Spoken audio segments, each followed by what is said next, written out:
Saya persilahkan Pak Mendagri. Terima kasih. Bismillahirrahmanirrahim. Assalamualaikum warahmatullahi wabarakatuh. Selamat pagi, salam sejahtera untuk kita semua. Shalom, Om Swastiastu, Namo Buddhaya, salam kebajikan. Yang saya hormati dan saya muliakan pimpinan dan juga anggota Komisi 2 DPR RI, rekan-rekan pejabat pimpinan tinggi media Pratama di lingkungan Kemendagri dan Badan Nasional Pengelola Perbatasan, hadirin sekalian yang bahagia.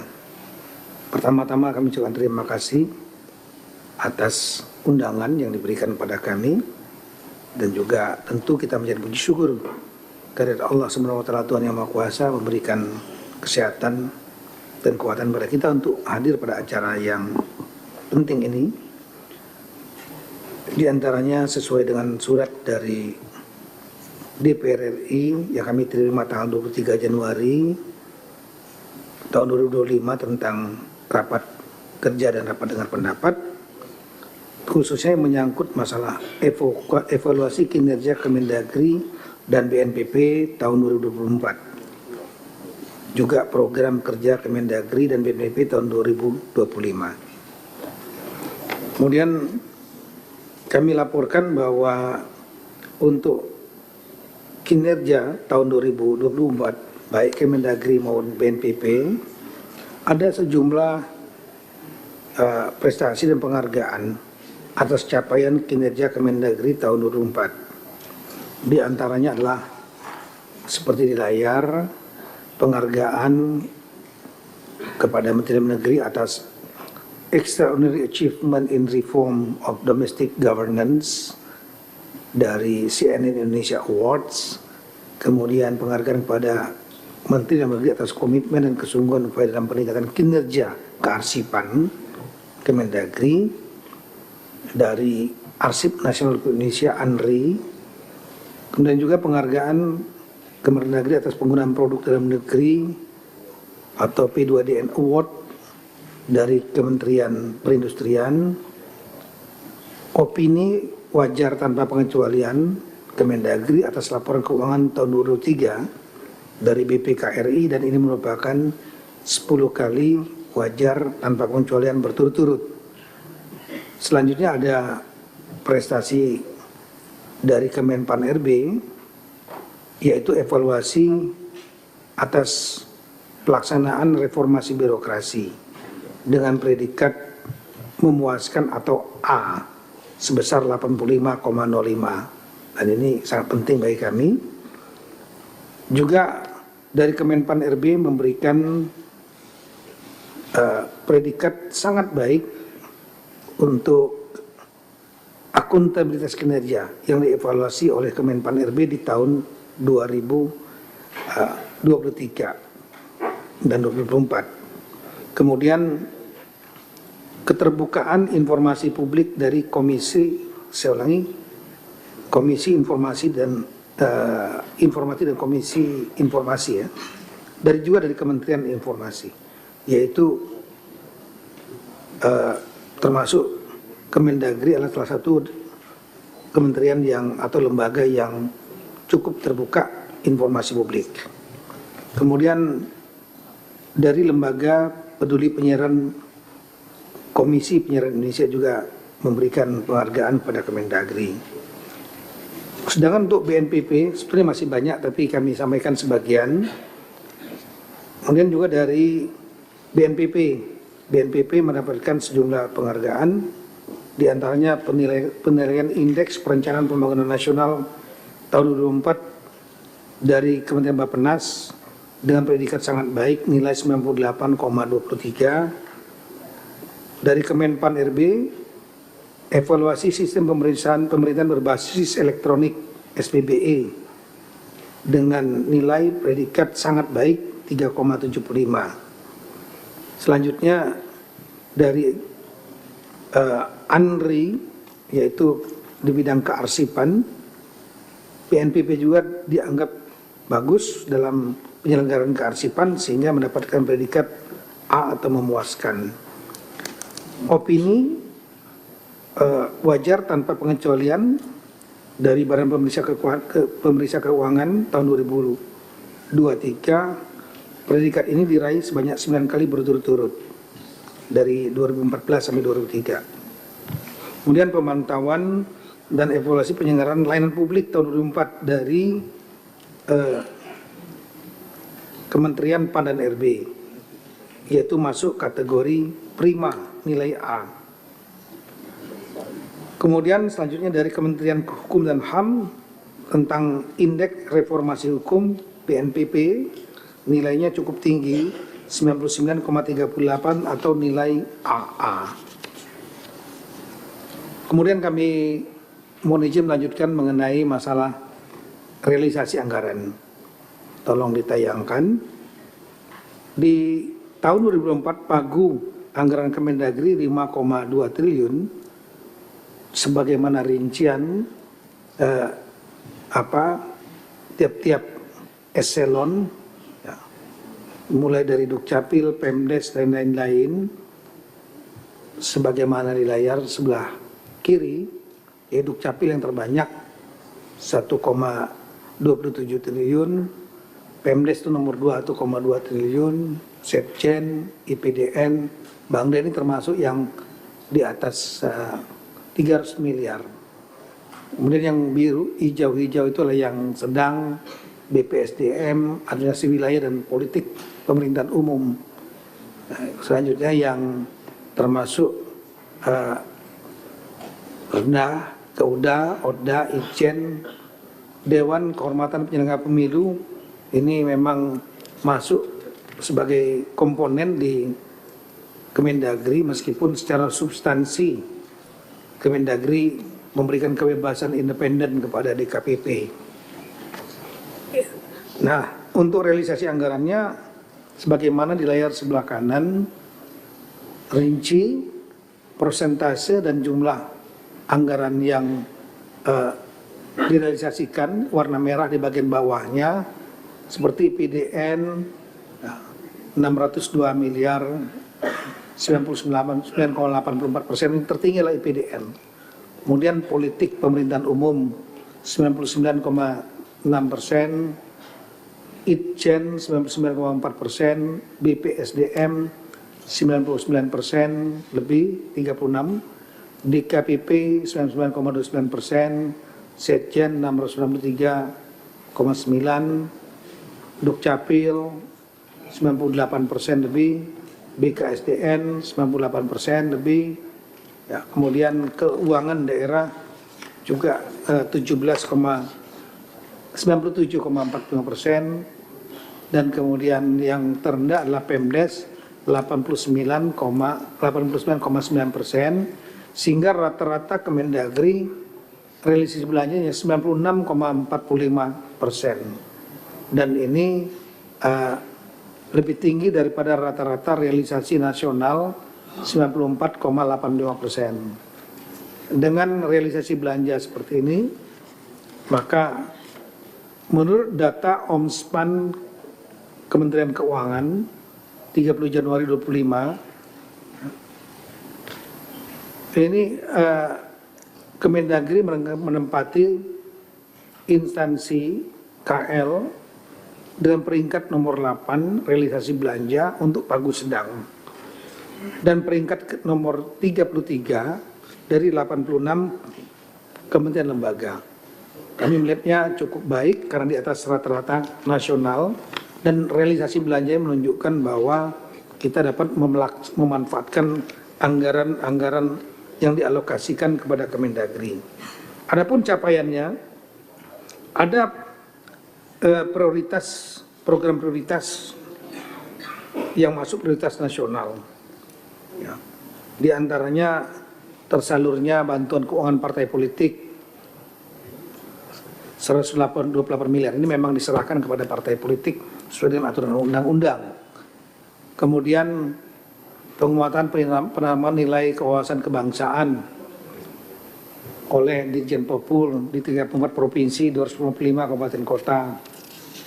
Pendoban penyusunan rencana pembangunan jangka panjang daerah RPJDB yang sudah dilaksanakan untuk 20 tahun ke depan. Ini Dirjen Bina Bangda yang mengelola. Rapat koordinasi teknis pembangunan pusat daerah 38 provinsi. Ini sudah dilaksanakan sampai terbitnya APBD oleh Ditjen Bina Bangda untuk tahun 2025 APBD-nya. Kemudian peningkatan kesiapan Satuan Polisi Pamong Praja dan Satlit-Mas untuk mendukung Kamtipmas. Ini sudah dilaksanakan juga, terutama untuk mendukung pemilu 2024, dan juga ada rapat koordinasi nasional di bidang ketentraman tertiban umum lalu lintas perlindungan masyarakat 2024 di Jakarta.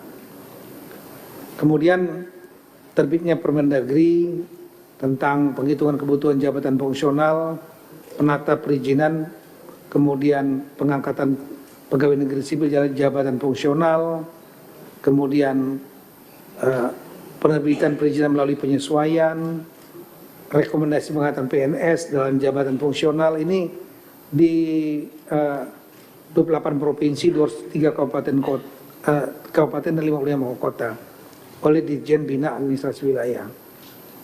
Juga penguatan penggunaan sistem informasi pemerintahan SIPD sebagai aplikasi yang sangat penting untuk memonitor pemerintahan daerah di 546 daerah. Ini oleh Ditjen Bina Kauda. 25 provinsi telah mengesahkan APBD tepat waktu. 401 daerah pendapatan pajak retribusi daerahnya meningkat minimal 5% pada provinsi dan 8% pada kabupaten kota dari tahun sebelumnya. Kemudian terintegrasinya 46.317 desa atau 61% yang siap menerapkan pelatihan peningkatan kapasitas aparatur desa berbasis online. Ini Ditjen Pemdes. Lanjut. Percepatan pelaksanaan program penguatan pemerintah dan pembangunan desa atau P3D ini pelatihan untuk aparatur pemerintah dan desa dan pengurus lembagaan desa sudah dilaksanakan oleh Ditjen Bina Pemdes. Perekaman KTP elektronik 203 juta lebih atau 97,80% oleh Dukcapil. Kemudian pengisian jabatan penjabat kepala daerah ini ada 275 ya, sudah dilaksanakan juga oleh Ditjen Otda. Kemudian ada layanan konsultasi dan layanan administrasi, masalah hukum, masalah mutasi pegawai dan lain-lain, jumlahnya sekian banyak 13.000 lebih dokumen dan 34.000 lebih dokumen layanan konsultasi. Kemudian evaluasi kinerja 275 penjabat kepala daerah dilaksanakan juga secara terus-menerus per 3 bulan sekali oleh Itjen. Pemantauan inflasi, karena ini kami mendapatkan tugas khusus dari Bapak Presiden untuk memantau dan mengkoordinasikan inflasi di daerah. Dan alhamdulillah angka inflasi Indonesia per bulan Desember 2004 di angka 1,57% year on year. Ini angka yang sangat bagus, salah satu yang terendah di dunia, tapi kita tidak ingin mencapai angka di bawah 1,5%, karena targetnya adalah 1,5 sampai dengan 3,5%. Itu angka yang dianggap bisa positif untuk produsen, petani, nelayan, pabrik-pabrik, produksi, dan juga bisa dijangkau oleh konsumen masyarakat. Jadi range-nya antara 1,5 sampai 3,5% sesuai target dari tim pengendali inflasi tingkat pusat. Kemudian sertifikasi jabatan fungsional binaan Kemendagri, jabatan struktural, ini pelatihan-pelatihan 3.231 orang. Kemudian pengembangan kompetensi sebanyak 34.448 orang melalui orientasi anggota DPRD provinsi, pejabat fungsional misalnya, cukup banyak dilakukan oleh termasuk Diklat Polisi Pamong Praja, Satpol PP, dan Badan Pembakaran oleh Badan Pusat Pembinaan Sumber Daya Manusia Kemendagri. Seleksi calon penerimaan praja 721 orang dan juga yang sudah dilantik di tahun 2024. Kemudian wisuda tadi sudah disampaikan untuk 60 orang program doktor, magister 82 dan 1079 wisudawan diploma IPDN Jatinangor. Pembinaan inovasi dan penilaian inovasi daerah 529 pemerintah daerah, dan kita berikan award juga yang namanya penghargaan Innovative Government Award 2024 oleh Badan BSKDN Strategi dan Kebijakan Dalam Negeri, Litbang dulu namanya. Lanjut, skip lagi. Kemudian untuk catatan capaian kegiatan prioritas BNPP yang kami ambilkan sebagian. Untuk pagu dan realisasi anggaran BNPP itulah 236 dari tolong slide-nya 236 miliar 349 juta 314 ribu. Itulah Badan Nasional Pengelola Perbatasan yang ex officio dijabat oleh Mendagri sebagai kepala BNPP. Dan ini alokasinya sebagaimana layar sebelah kiri untuk yang dikelola oleh sekretariat dan deputi-deputi, dan realisasinya di tahun 2024 adalah sebanyak 98,45%. Ya. Ada angkanya di sana. Dan ini di atas, sekali lagi di atas rata-rata nasional yang 94,85%. Jadi 98,01%. Dan ini berdasarkan data dari Kementerian Keuangan, BNPP realisasi belanjanya di tahun 2024 menempati peringkat ke-7 dari 46 kementerian lembaga pagu kecil. Ini pagunya kecil. Dan peringkat ke-16 dari 86 kementerian lembaga. Jadi cukup baik.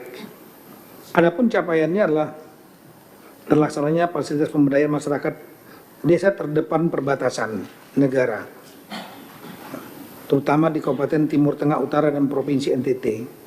Kemudian terlaksananya koordinasi penanganan aspek sosial dampak penyelesaian batas negara wilayah darat RI Malaysia, terutama di Pulau Sebatik dan Sungai Sinapat. Ini kita tahu Pulau Sebatik ini memang masih ada problema karena pulau ini dibuat ada garis batasnya yang lurus, di utara milik Malaysia dan selatan milik Indonesia, tapi garis batas yang jelas di lapangan memang tidak terlihat jelas, hanya ada patok-patok saja. Sehingga kami pernah sampaikan dalam rapat kerja Komisi 2, pernah pertanyaan kita sampaikan, ada rumah-rumah yang bagian halaman depannya itu masuk wilayah Indonesia, halaman belakangnya masuk wilayah Malaysia atau sebaliknya. Nah, ini yang kita fokus untuk kita selesaikan. Kemudian terlaksananya identifikasi pilar titik referensi dan pemeliharaan kalibrasi pilar titik referensi batas wilayah laut dan udara dengan negara yang bersebelahan. Kita ada wilayah dengan Singapura, kemudian dengan Malaysia, dengan Papua New Guinea dan Timor Leste.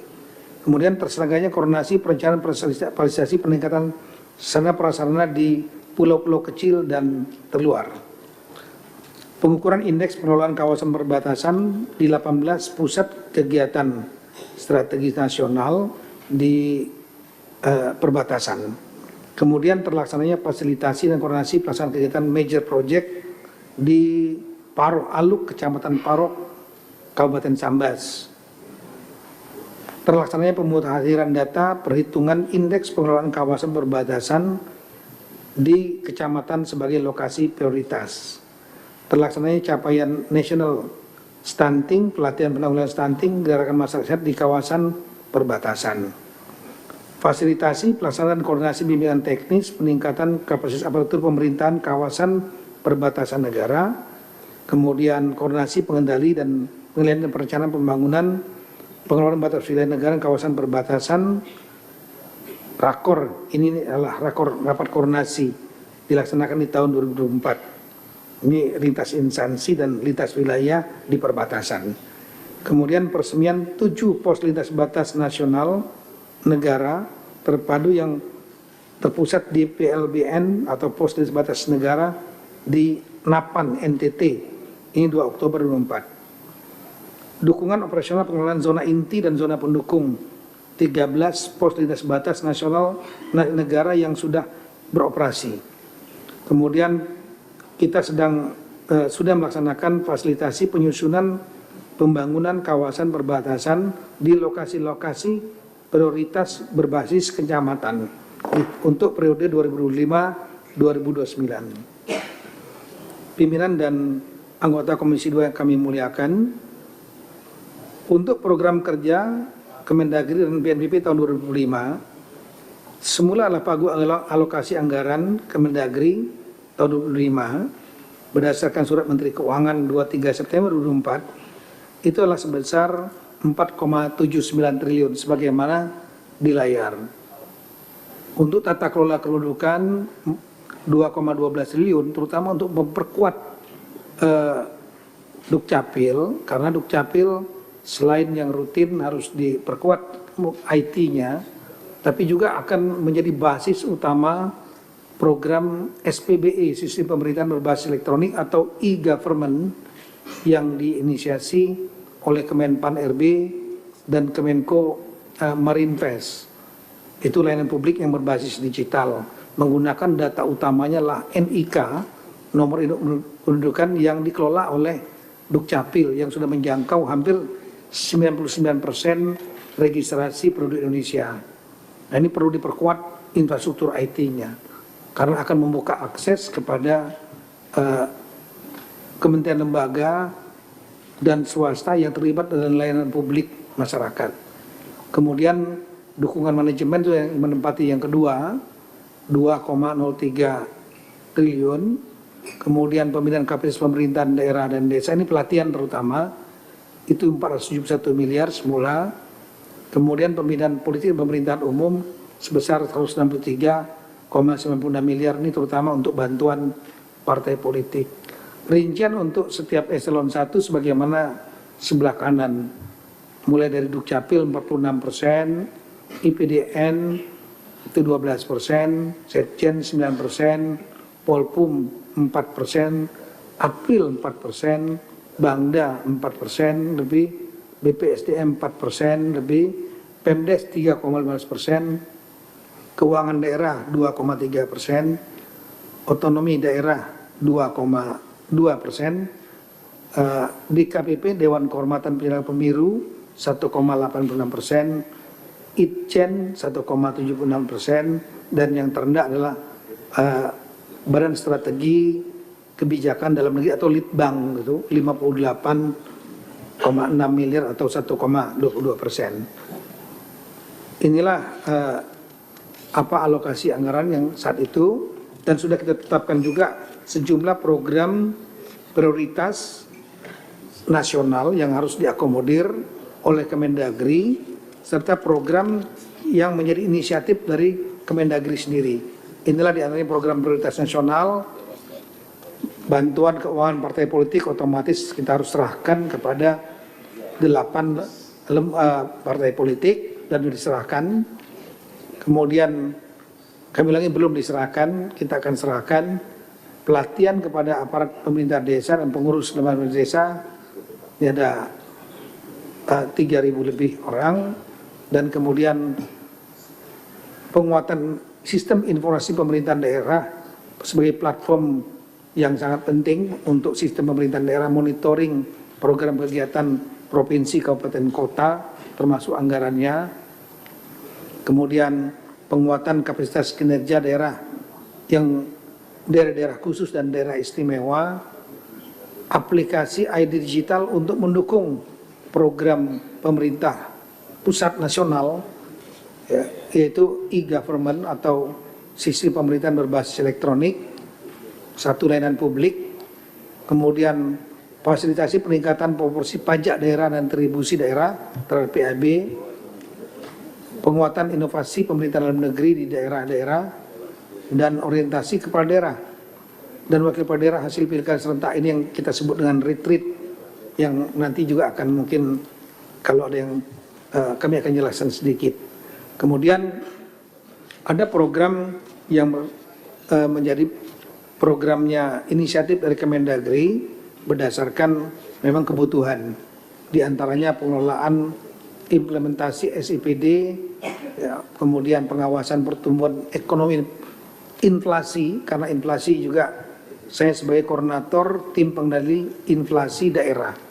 Kemudian layanan penanganan pengaduan dugaan pelanggaran kode etik penyelenggaraan pemilu, pembentukan tim terpadu penanganan konflik sosial, terutama untuk pencegahan dan mitigasi konflik sosial, penyelenggaraan ketertiban umum ketertiban masyarakat, penataan lembaga PKK, pemberdayaan kesejahteraan keluarga PKK, fasilitas peningkatan kinerja kabupaten kota dalam percepatan penghapusan kemiskinan ekstrim. Ini juga menjadi program Kemendagri maupun program nasional. Kemudian penyelesaian hasil pilkada serentak, ini terutama adalah pelantikan tadi disampaikan, pengadaan belangko EKTP, kemudian fasilitasi daerah dalam pencapaian realisasi belanja secara optimal.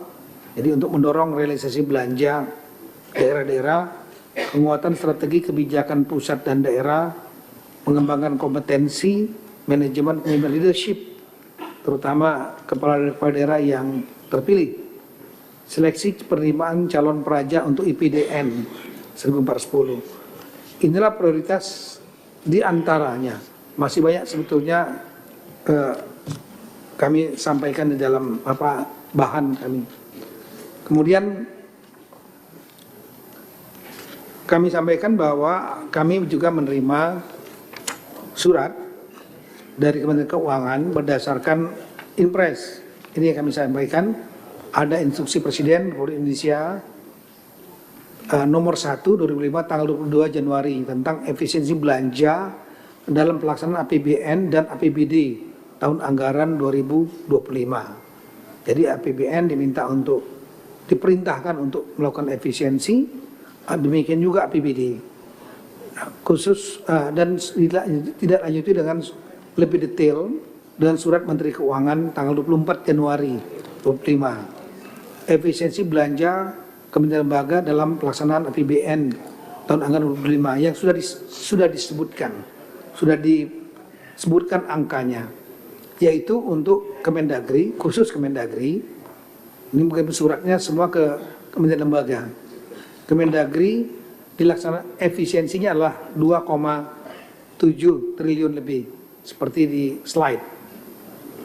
Dari total yang semula pagu anggaran yang sudah disampaikan 4,7 triliun atau efisiensinya lebih kurang 57,46%, sehingga sisa pagu Kemendagri sebesar 2 triliun lebih sebagaimana di slide atau 42,54%. Sesuai surat dari Menteri Keuangan, ada pedoman untuk apa saja item yang diefisiensikan, yaitu mulai alat tulis kantor, sudah disebutkan prosentasenya 90%, seremonial 56%, rapat seminar 45%, kajian dan analisis 51,5%, diklat pendidikan latihan dan bimbingan teknis 29% di efisiensi, honor output kegiatan dan jasa profesi 40%, percetakan dan souvenir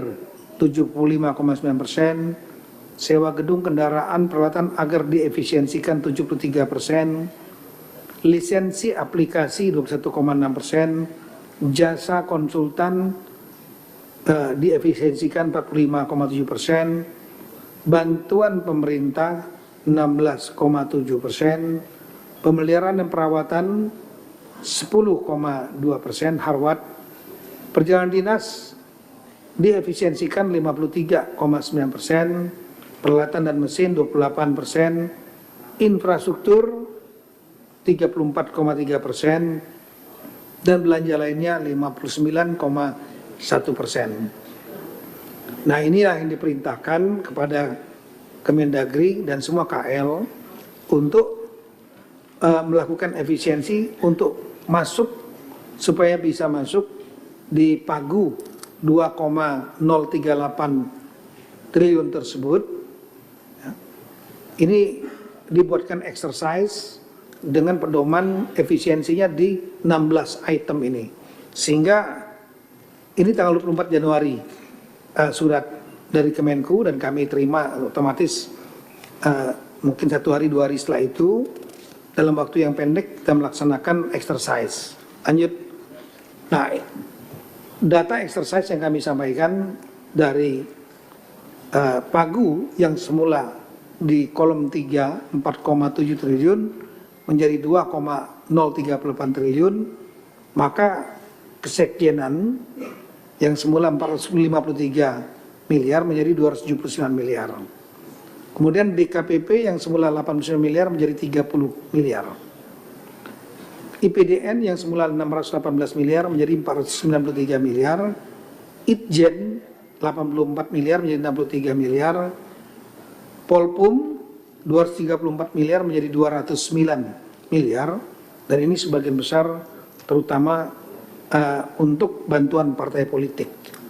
Kemudian Ditjen Bina Aktuil yang semula 226 menjadi 84 miliar, Ditjen Bina Pemdes 151 miliar menjadi 113 miliar, Ditjen Bina Bangda 223 miliar menjadi 98 miliar, Ditjen Otonomi Daerah 99 miliar menjadi 70 miliar, Dukcapil yang semula 2,2 triliun terutama tadi untuk penguatan infrastruktur IT untuk mendukung SPBE, sistem pemerintahan berbasis elektronik, menjadi 328 miliar, Dirjen Bina Keuangan Daerah 110 miliar menjadi 70 miliar, kemudian Badan Strategi Kebijakan Dalam Negeri Litbang 58 miliar menjadi 43 miliar, dan Badan Pengembangan Sumber Daya Manusia BPSDM untuk pelatihan aparatur semula 220 miliar menjadi 153 miliar.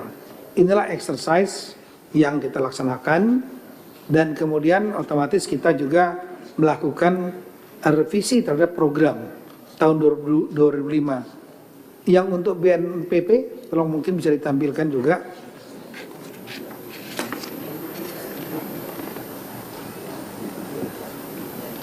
BNPP memang 267 miliar yang semula ini, dan kemudian diefisiensikan sekarang menjadi 150 miliar lebih, atau efisiensinya sebesar 56,45%. Ya, inilah yang dimanfaatkan oleh BNPP karena dipatok 150 miliar. Dan ini juga sedang di-exercise oleh BNPP lebih rinci lagi. 150 miliar ini prinsip kita adalah baik Kemendagri maupun BNPP dengan adanya surat dari Kementerian Keuangan tersebut, maka kami melakukan penyesuaian, menyisir setiap komponen eselon, hal-hal yang bisa diefisiensikan sebanyak mungkin bisa diefisiensikan. Ya. Dengan tentunya patokan pada 16 item untuk dipedomani yang berasal dari Kementerian Keuangan. Dan itu kami sudah sampaikan tadi beberapa program-program prioritas baik yang dari pemerintah pusat maupun yang dari inisiatif Kemendagri dan BNPP, juga ada yang disederhanakan, ya. Tapi prinsip tetap harus berjalan sesuai dengan target yang bisa kita optimalkan. Lanjut. Tadi ada slide tadi mengenai target-target tahun 2025.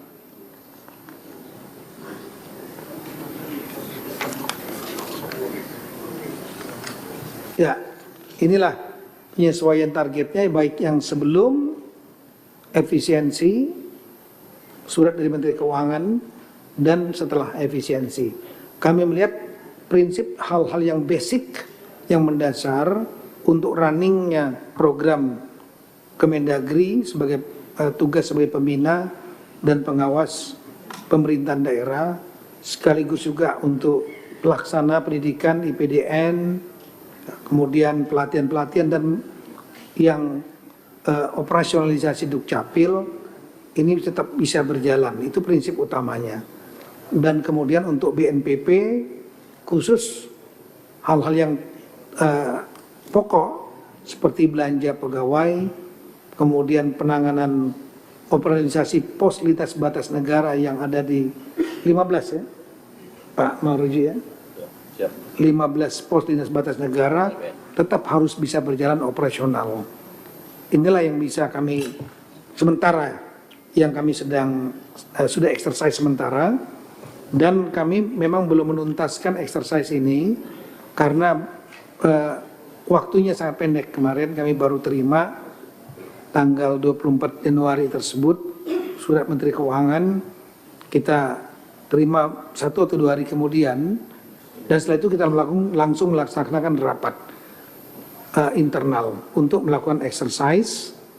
Dan kita akan terus, sebenarnya exercise belum selesai, kita sedang melaksanakan exercise sampai detail untuk menyisir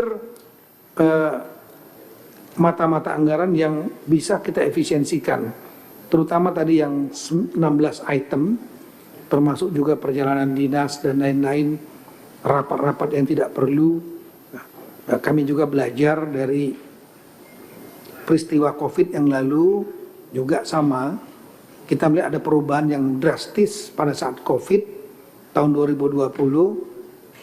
Karena COVID kemudian banyak sekali kegiatan-kegiatan yang dikurangi, rapat-rapat fisik semua dikurangi, diganti Zoom meeting, kemudian pegawai juga yang tadinya 100% masuk kantor, sampai pernah berkurang sampai 25%. Pada kenyataannya kegiatan Kemendagri dan BNPB tetap berjalan. Nah, kami belajar dari pengalaman itu, juga melihat adanya efisiensi ini, tentu kami akan menyesuaikan, tapi menyisir dan tidak jangan sampai membuat program-program utama Kemendagri BNPB ini tidak terhambat. Kira-kira demikian Bapak Pimpinan laporan kami terhadap evaluasi kinerja BNPB dan Kemendagri tahun 24 dan program di tahun 25. Selanjutnya kami terbuka dan mohon masukan dari pimpinan serta segenap anggota Komisi 2 yang kami muliakan. Sekian dan terima kasih. Assalamualaikum warahmatullahi wabarakatuh. Tuhan berkati kita semua.